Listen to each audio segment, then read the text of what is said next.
After I got the phone call from Gabe, I went, took a ride to Gage Charlie where he was, and he was a senior when I saw him. And Gabe was right, he was really raw, but you could just see the potential.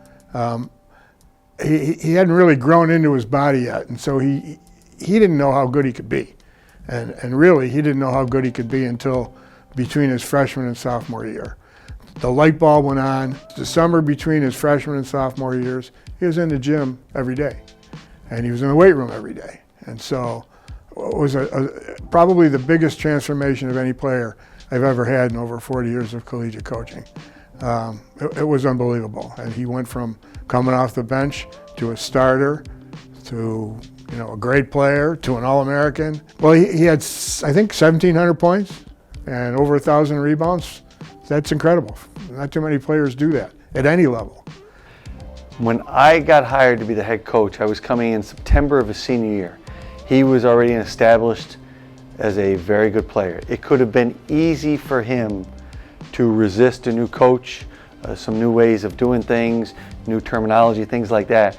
He was tremendous, and it's really a testament to the kind of young man he is. He was, he still is, he will always be. Just a great teammate, a guy that was universally loved on campus.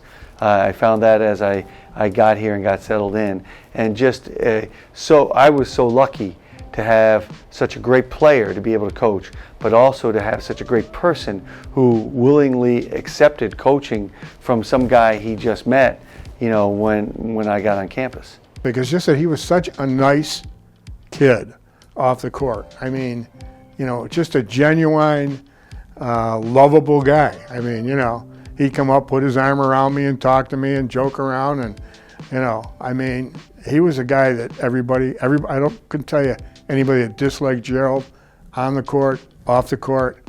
He's just a great guy, and he was a pleasure to have on the team for 4 years. If there's going to be a Daemen Hall of Fame, Daemen College, Daemen University, doesn't matter. Gerald Beverly has to be a part of it. You're talking about one of the greatest players ever to play basketball here, one of the greatest human beings to be on the campus. Just always smiling, always focused on being a good person, and basketball-wise, just off the charts, as far as being exciting, a guy that people would come to watch just to see him. How is he going to dunk? How many block shots? I mean, I remember when he blocked the shots and hit a referee in the mouth and broke his tooth. I mean, that